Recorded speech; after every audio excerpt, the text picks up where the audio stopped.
여러분, 가정이라고 하는 것, 더 넓은 의미로 가족, 너무나도 익숙하고 중요한 삶이라고 할 수 있습니다.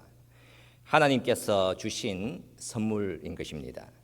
5월은 가정의 달이라고 하는데 사실상 저와 여러분들의 모든 삶들은 다 가정과 연결되어 있습니다. 우리는 가정이 없이는 살 수 없습니다.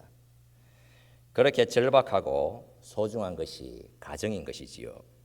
따뜻함, 때로는 차가움, 안정감, 때로는 날카로움, 서로 다른 색깔이 공존하기도 합니다.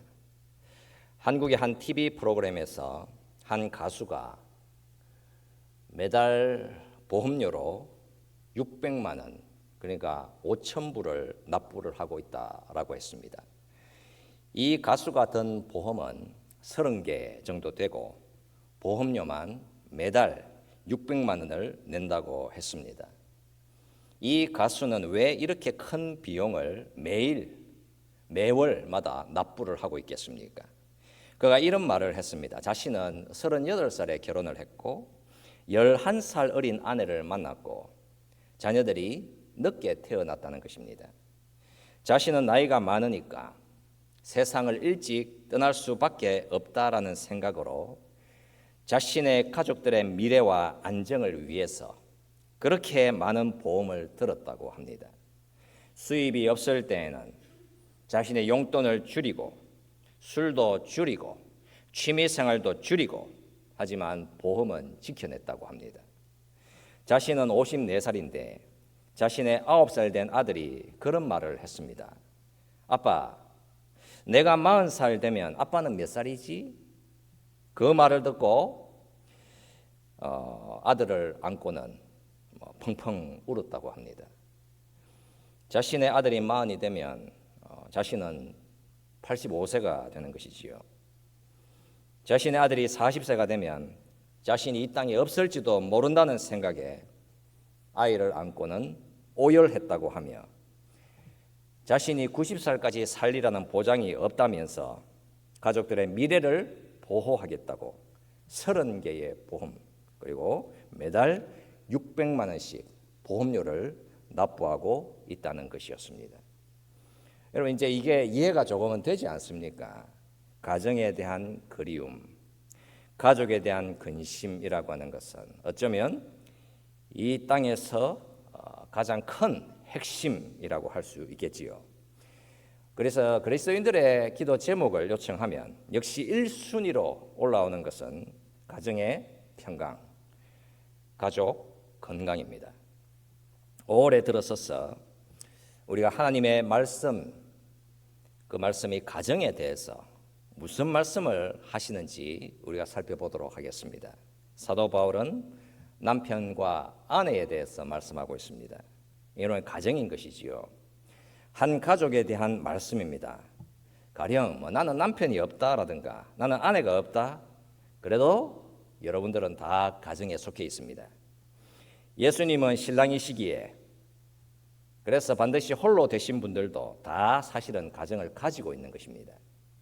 자녀들도 그 가정을 구성하고 있습니다. 남편과 아내를 말씀하면서 이 관계를 교회와 예수님과의 관계로 설명을 하고 있기 때문에 모든 기독교 가정이라고 하는 것은 영적인 만남이다. 그 사실을 반드시 기억을 해야 합니다. 그리고 이 본문 말씀은 기독교 가정에 대한 말씀이기에 우리가 반드시 기억하고 따라가야 할 말씀이라고 할 수 있습니다. 만약 우리가 가정 생활에 기독교적인 본성을 반영을 하지 않고 그렇게 살아간다면 우리는 반드시 하나님의 말씀을 또다시 적용을 해서 가정을 다루어야 하는 것입니다. 정말 복된 모습, 하나님의 놀라운 은총이 기독교 가정에 반드시 흘러가게 되어 있습니다. 우리는 우리의 원함대로 가정을 다루면서 우리의 기분에 따라 때로는 가정의 왕처럼 군림하면서 그렇게 살아갈 때가 있지만 우리가 예수를 믿는 그리스도인들이기에 반드시 하나님의 말씀의 인도하심을 따라서 살아야 하는 것입니다. 우리가 주의 말씀으로 회개하고 하나님의 은혜 속으로 우리는 늘 속히 달려가야만 합니다. 우리는 본문을 21절 말씀부터 읽었습니다. 여러분 그 말씀을 보겠습니다. 그리스도를 경외함으로 피차 복종하라. 이 구절은 이렇게 한 문장으로 시작해서 끝이 나는 것이 아니라 사실은 본문 18절 말씀부터 21절까지가 한 문장입니다. 그 시작이 어디에 있는가? 술 취하지 마라. 이는 방탕한 것이니 오직 성령으로 충만함을 받으라입니다. 그러니까 술 취함과 성령의 취함이라는 것이 대조로 나오면서 말씀이 시작되고 있습니다. 초등학교 시험 문제에 그런 문제가 나왔습니다. 술에 취해 거리에서 큰 소리를 지르거나 노래를 부르는 것을 사자성어로 무엇이라고 하는가? 라고 하는 문제였습니다. 그리고 정답 4글자 중에서 제일 뒷글자만 한 글자 나와 있었지요. 무엇가. 그러니까 이 문제에 대한 정답은 고성방가였습니다. 그런데 한 초등학생은 전혀 다른 답을 기록했지요. 그 답이 아빠인가였습니다. 정말 아이다운 답변 아니겠습니까? 고성방가가 아니라 아빠인가였지요. 그러면 사도 바울은 술과 세상에 대해서 이 세상에 취해서 비틀거리는 인생을 멈추고 이제부터 전혀 다른 삶을 제안하고 있습니다. 그리고 그 다른 삶은 성령으로 충만함으로 시작하여서 그리스도를 경외함으로 피차 복종하라 이렇게 끝이 나고 있습니다. 사도 바울이 가정에 대해서 말씀하는 것을 본문 22절 말씀부터다라고 생각한다면 큰 오산인 것입니다. 기독교 가정에 대한 말씀은 오직 성령으로 충만함을 받으라로부터 시작되고 있습니다. 시와 찬송과 신령한 노래들로 서로 화답하며 너희의 마음으로 주께 노래하며 찬송하며 범사의 우리 주 예수 그리스도의 이름으로 항상 아버지 하나님께 감사하라. 어떤 것 같습니까, 여러분? 하나님을 향한 찬송과 감사의 삶이 기독교 삶의 가정에 반드시 반영되어야 한다는 사실을 말씀하고 있는 것입니다. 우리가 쉽게 이해를 하면 예수라고 하는 바로 그 복음이 그게 우리의 가정의 중심이 되어야 한다는 말씀을 하시는 것이지요. 가정에 하나님의 말씀이 풍성하게 거해야 한다는 말씀입니다. 예수라는 복음이 가정에 흘러가게 하라. 가정에 복음이 적용되게 하라. 여러분 그게 기독교 가정의 기초인 것이며 전제인 것입니다. 여러분 예수라는 복음을 우리 가정에 믿는다. 이 사실은 여러분 이 세상이 결코 줄 수 없는 기쁨과 놀라움인 것입니다. 가족이 함께 예수를 믿는다. 그렇다면 우리는 아무것도 부러워할 것도 없고 사실은 아무것도 두려워할 것도 없습니다. 기독교 가정의 시작은 본문 21절입니다. 성령으로 충만하여 그리스도를 경외함으로 피차 복종하라. 예수를 찬송하고 존경함으로 가족들은 서로가 서로를 섬겨라. 그 말씀을 전하시고 있습니다. 이 말씀이 의미하는 바 그러면 어디를 공격해 들어오는 것이겠습니까? 바로 개인주의, 오직 자기 중심, 바로 그 길을 공격해 들어오시는 것입니다. 그 사람은 절대로 안 바뀐다. 여러분 우리가 원망할 때가 있지요. 만약에 그 말이 정말 사실이라고 한다면 그 사람은 정말 가장 위험한 상태에 놓여져 있는 것입니다. 그게 어떤 상태냐? 예수라고 하는 복음을 깨닫지 못하고 있는 상태인 것입니다. 다시 기억해 보겠습니다. 여러분 복음이란 무엇입니까? 예수란 무엇입니까, 여러분? 복음이란 첫째, 당신은 결코 스스로 구원받을 수 없다. 예수님이 반드시 오셔서 당신을 구원해 주어야 할 만큼 당신은 악하다. 그 사실을 선포합니다. 둘째, 당신은 당신 자신에 대해서 생각하는 것보다 훨씬 더 큰 사랑을 받았다. 예수를 믿어서 구원을 받게 되었기에 당신은 하나님의 소중한 보물이 되었다. 이게 복음인 것입니다. 바로 이 복음이 가족 구성원들 모두를 다 겸손하게 만드는 것입니다. 그리고 나의 자기 중심주의라고 하는 것을 발로 걷어차 버리는 것입니다. 서둘러 오직 나 중심에서 빠져나와야 하는 것이겠지요. 너무도 감사해서 내가 하나님으로부터 너무나도 큰 복을 받아서 너무나도 큰 은혜를 받았으니까 기독교 가족은 그래서 완전히 새로운 세계관과 새로운 가치관을 들고 이 땅을 살아가는 사람들인 것입니다. 받는 것보다 주는 것을 더 중요하게 생각하는 사람들인 것입니다. 그래서 남편은 아내를, 아내는 남편을, 가족은 서로가 서로를 섬기는 것입니다. 예수라는 복음이 우리의 가정을 완전히 새롭게 만들어 나가시는 것이지요. 여러분 22절 말씀부터 말씀을 봅시다. 아내들이여 자기 남편에게 복종하기를 주께 하듯 하라.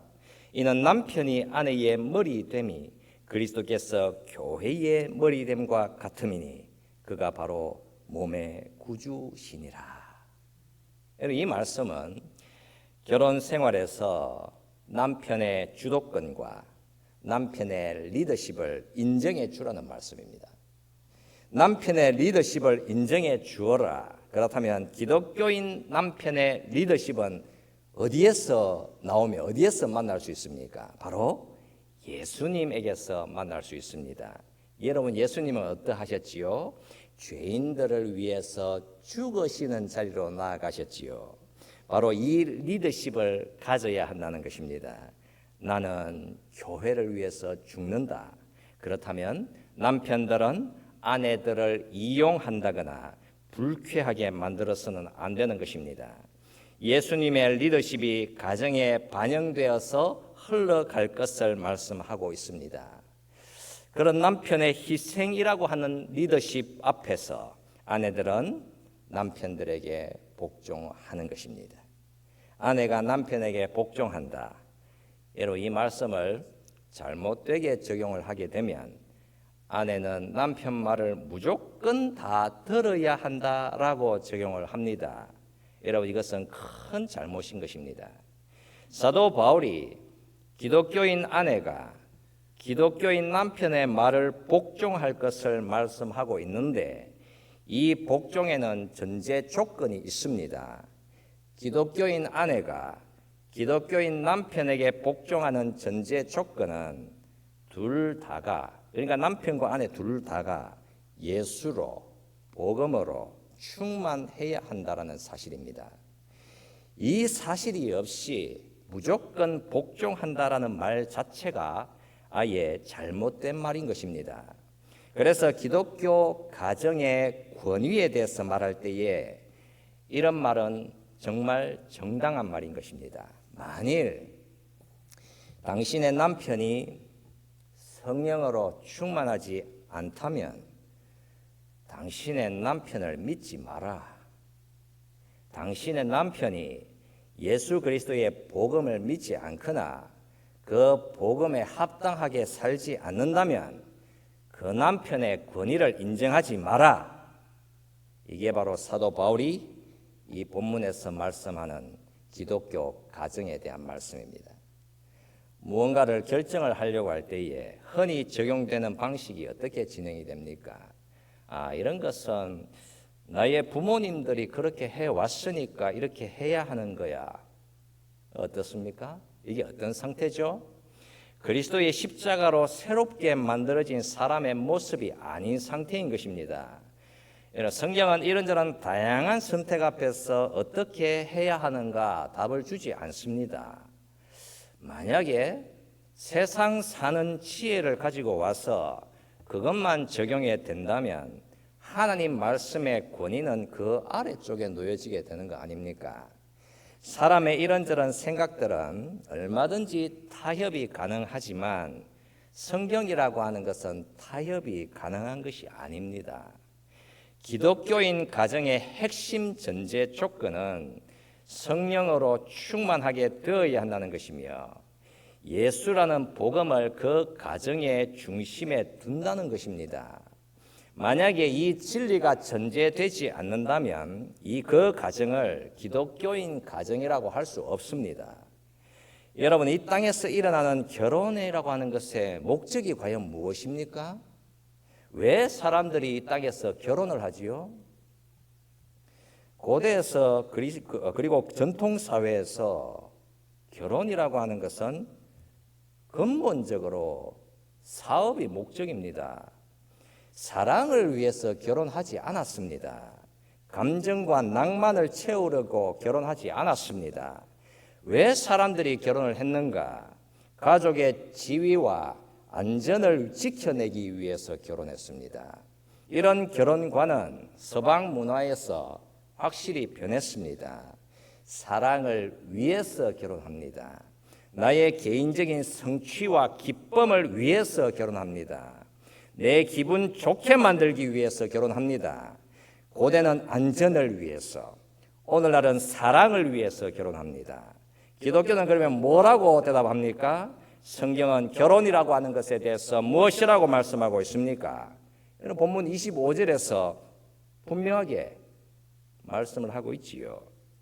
남편들아, 아내 사랑하기를 그리스도께서 교회를 사랑하시고 그 교회를 위하여 자신을 주심같이 하라. 이는 곧 물로 씻어 말씀으로 깨끗하게 하사 거룩하게 하시고 자기 앞에 영광스러운 교회로 세우사 티나 주름 잡힌 것이나 이런 것들이 없이 거룩하고 흠이 없게 하려 하심이라.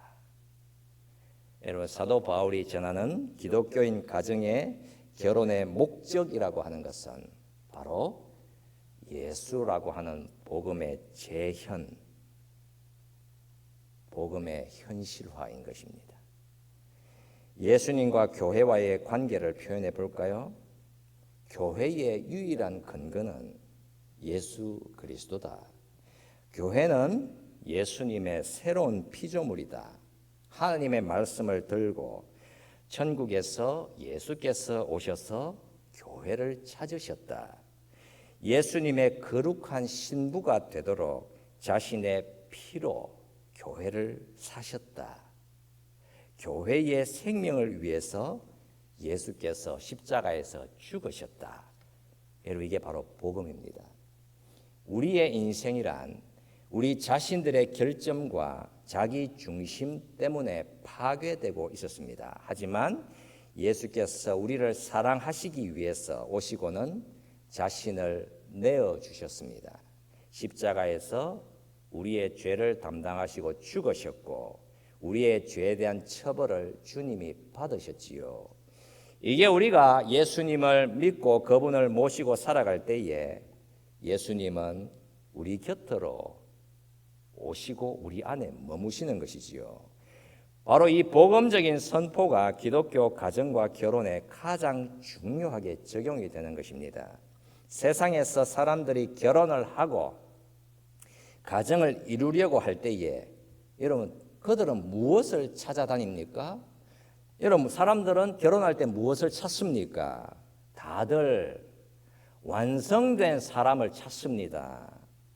가능한 한 내가 보기에 완전한 듯한 사람을 찾습니다. 표면적인 아름다운, 가능하면 돈도 좀 많으면 좋겠지요?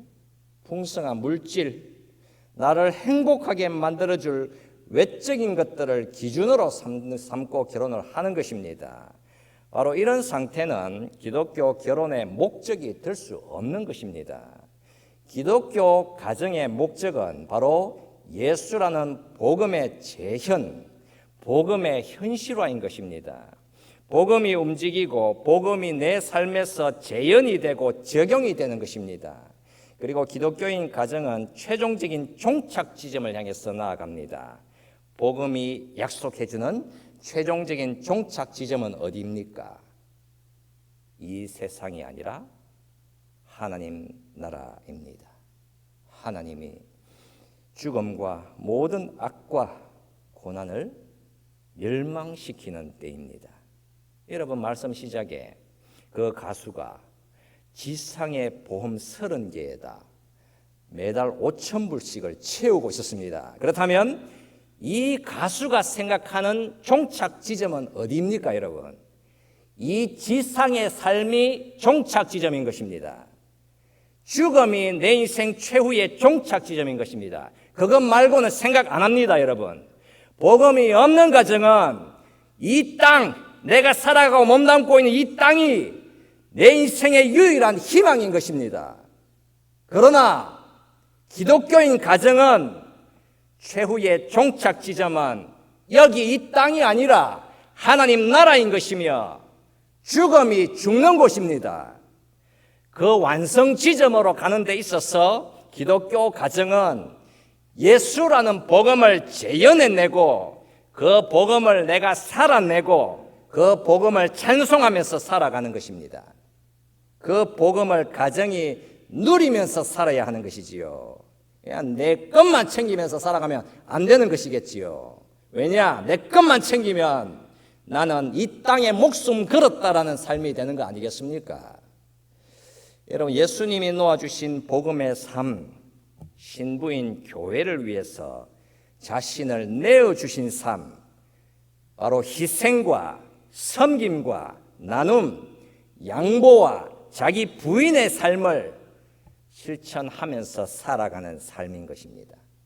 만약에 가정에서 기대하는 바가 마치 소비자가 어떤 가게에서 좋은 물건을 사는 정도로 보고 나의 유익과 나의 필요만을 위해서 배우자가 존재하고 있다라고 생각하면서 생활한다면 과연 어떤 일이 일어나겠습니까? 잠시 후에 늘 화를 내고 마음에 들지 않아서 늘 분노하며 싫어하지 않겠습니까? 여러분, 권태 앞에서 두 손 두 발 다 들지 않겠습니까? 왜 나는 채워지지 않는가? 한탄하지 않겠습니까? 기독교에서 남편과 아내를 설명하는 방식은 예수님과 교회와의 관계인 것입니다. 그러니까 언약 관계 때문에 하나님이 가정을 주신 것입니다. 언약 관계가 의미하는 것은 나의 개인적인 필요보다 두 사람의 인격적인 만남, 그리고 상대방의 필요를 더 중요하게 여기는 것입니다. 기독교 가정을 보면서 분명하게 깨닫고 확신 속에 우리는 살아야 하는 것이지요. 하나님이 나에게 최고의 신랑을, 최고의 신부를 주셨구나 라고 하는 확신인 것입니다. 세상의 가치관을 따라서 가정과 배우자를 바라보게 되면 과연 어떤 생각이 들겠습니까? 내가 정말 나에게 맞는 사람과 결혼했는가? 그거 어떻게 하는가?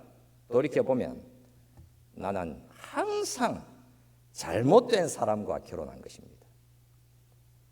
내 인생의 행복과 내 인생의 평강을 위해서 내 배우자가 존재한다라고 한다면 우리는 늘 항상 잘못된 만남을 가진 것이겠지요. 그러나 가정 안에다가 예수라는 복음을 놓아두는 순간, 그리하여 이제 그 복음이 우리 가정의 주인공이 되는 순간, 그때부터는 결혼의 목적뿐만 아니라 결혼의 관점과 삶까지도 다 새로워지게 되어 있는 것입니다. 예수님과의 교회와의 관계, 이런 그게 바로 가정에 주신 의미다라고 한다면 이제부터 나의 남편, 나의 아내는 예수님과 교회와의 관계로 들어가는 것입니다. 교회에 있어서 여러분, 예수님은 최고의 신랑인 것이며 예수님에게 있어서 교회는 최고의 신부인 것입니다. 여러분, 이 둘 사이를 갈라놓을 수 있는 것은 그 어디에도 없습니다. 가령 여러분, 본문 31절 말씀에서 보면 그러므로 사람이 부모를 떠나 그의 아내와 합하여 그 둘이 한 육체가 될지니 이 비밀이 크도다. 나는 그리스도와 교회에 대하여 말하노라 말씀하고 있습니다. 이제 기독교인 부부는 부모를 떠나서 하나가 되었습니다. 여러분, 지금 이거 결혼식 줄이 하는 거 아닙니다. 이 하나가 된 것입니다. 그리고 이들에게 예수님이 그 가운데 주님이 되셨습니다. 간혹 기독교인 부부를 다양한 각도로 힘들게 하는 일이 생겨나게 되어 있습니다. 가령 이들의 이제 부부의 부모님들께서 이들 부부를 간섭해 들어오기도 합니다. 분명히 성경에서는 부모를 떠나라고 말씀했습니다. 이제 부모는 장성한 부부들에게 그 어떤 주장도 해서는 안 됩니다. 전적으로 기독교인 부부는 서로가 서로에게 가장 중요한 사람이 된 것입니다. 바로 예수님과 교회와의 관계인 것입니다. 우리가 나이가 많이 들면서 여러분 뭐가 자꾸 늘어나지요? 잔소리가 늘어나지요. 혹여 우리의 장성한 자녀들이 결혼을 했고 가정을 이루었다면 더 이상 이들에게 간섭해서도 안 되고 잔소리 하지 마십시오. 제발 좀. 절대로 기독교적이지 못한 것입니다, 여러분. 기독교인 부부는 이제 완성과 완전을 향해서 나아가고 있고 그 길로 데려가는 분은 이들 부부의 부모들이나 친구들이 아니라 오직 예수 그리스도인 것입니다. 여러분, 가정의 달에 가정이 평안할 수 있는 아주 지혜로운 적용점은 잔소리를 제발 좀 멈추는 것입니다. 너무 적용을 잘했습니까? 이제 한 가지만 말씀을 나누어 보도록 합시다. 여러분, 세상적인 관점으로 적용을 하면 기독교인 가정은 이 세상에서 가장 위대한 것은 아닙니다. 여러분, 32절 말씀을 봅시다. 이 비밀이 크도다. 나는 그리스도와 교회에 대하여 말하노라. 여러분, 기독교 가정은 비밀입니다. 아주 신비로운 신비 속에 있는 것이다라고 말씀하고 있습니다. 여러분, 가정은 궁극적인 것이 아닙니다. 그 사실을 기억하고 있어야 합니다. 만약 저와 여러분들의 인생 속에 가정이라고 하는 것이, 가족이라고 하는 것이 최후의 궁극적인 것이다라고 한다면, 그래서 내 인생에 내 가정이라고 하는 것이 제일 중요하다라고 한다면 그것은 비극일 수밖에 없습니다. 전통사회에서 여러분 그런 일이 일어나곤 했습니다. 가족을 가장 최고로 중요하게 생각하여서는 자신의 가족의 명예를 더럽힌 가족이라든가 가족 구성원이 있다라고 한다면 여러분 어떤 일이 일어났습니까? 집 밖으로 쫓아내버린다거나 심지어는 죽여버리기도 했습니다. 그래서 아너 킬링이라고 하여서 한 사람이 우리 가족의 이름과 명예를 더럽혔다라고 해서 가차없이 처단하기도 했습니다. 이 세상에서 수많은 사람들이 가정이라고 하는 것을 궁극적인 것으로 생각하며 삽니다. 그리고 우리 자신들의 가정이 그렇게 행복하고 아름다울 수 있기를 원합니다.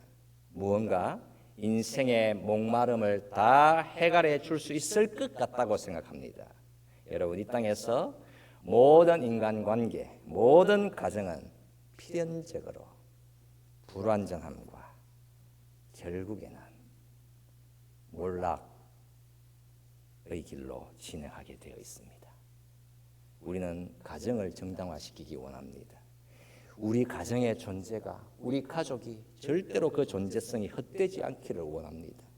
무언가 의미 있기를 원하고, 그러나 비웃음 당하기를 원하지는 않습니다.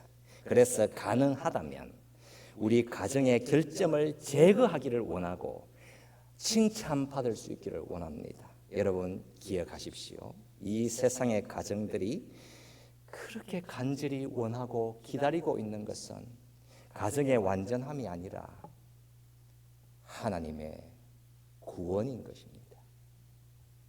기독교인 가정이 그렇게 원하고 기다리고 있는 것은 하나님의 구원입니다.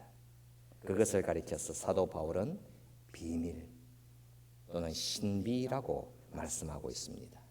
가정이라든가 결혼이라든가 가족이라든가 이 모든 것이 바른 길을 찾고 바른 길 위에 놓여질 수 있는 유일한 길은 예수 그리스도의 사랑인 것이며 예수님께서 저와 여러분들에게 주시는 구원인 것입니다.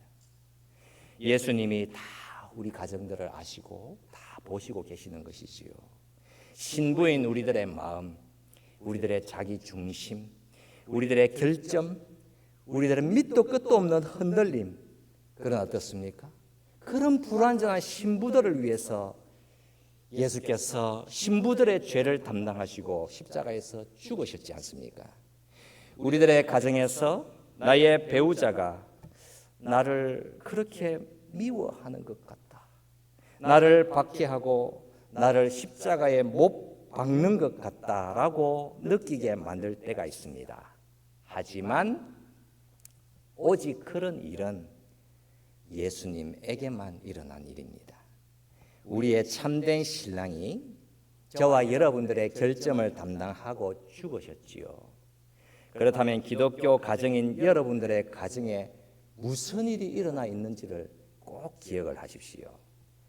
예수님의 그 참사랑, 그게 여러분들의 가정에서 이미 일어난 최종적이고 궁극적인 일이 되었기에 무언가 잘못되어 있는 가정의 삶이라든가 불행한 듯한 가정의 삶을 지금보다도 훨씬 더 바르게 다루어 나갈 수 있는 것입니다. 세상은 여러분 이런 길을 갑니다. 세상은 세상의 길을 가는 것이지요. 우리는 완전한 결혼을 할 것이다.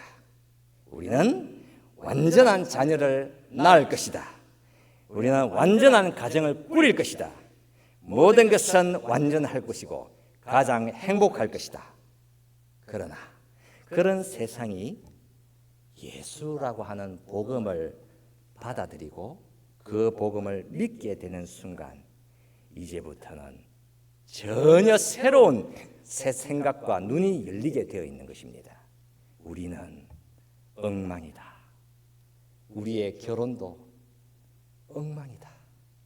우리는 엉망의 자녀들을 출산한다. 여러분 어떻습니까? 이게 우리의 모습인 것입니다. 그리하여 이렇게 불완전한 가정들에 예수라는 복음이 인도하는 가정은 바로 치유와 회복의 길을 걸어가게 되어 있습니다. 하나님이 다 책임지시고 예수 믿는 가정을 다 이끌어 주시는 것이지요. 여러분 바로 복음의 재현인 것이며 그 복음이 불완전한 우리 가정들의 현실화되어 가는 것입니다. 그리고 그 복음이 불완전한 가정들을 계속해서 회복시켜 나가게 되고 여러분 최종 종착 지점 여기 이 땅이 아니라 어디입니까? 바로 저와 여러분들의 최후의 신랑이신 예수님이 기다리고 계시는 곳, 바로 영생이 있는 곳, 영원한 일상이 있는 곳, 영원한 기쁨이 있는 하나님 나라를 향해서 가는 것입니다. 여러분 우리가 이 말씀을 좀 기억하고 생각하면서 같이 기도합시다. 여러분 우리의 가정은 과연 어떤 상태에 있는 것 같습니까? 우리 가정의 중심은 지금 어디에 있는 것 같습니까? 불완전한 가정, 그러나 우리가 예수를 주로 믿기에 불완전함은 완전함을 향해서 반드시 길을 걷게 되어 있습니다. 왜냐? 우리가 할 수 있는 것이 아니라 하나님께서 하시는 일이기 때문입니다. 하나님이 만지시고 하나님께서 치유해 나가시고 하나님이 인도해 주시는 것이지요. 우리가 가정을 생각하면서 우리의 참된 변화와 회복을 위해서 예수라는 복음이 우리의 가정을 꼭 붙들어 주시고 또 우리가 그 복음을 의지하면서 살아갈 수 있기를 우리가 간절히 사모하면서 함께 동성으로 같이 기도하도록 합시다. 살아계신 우리 하나님 아버지 감사합니다. 우리를 예수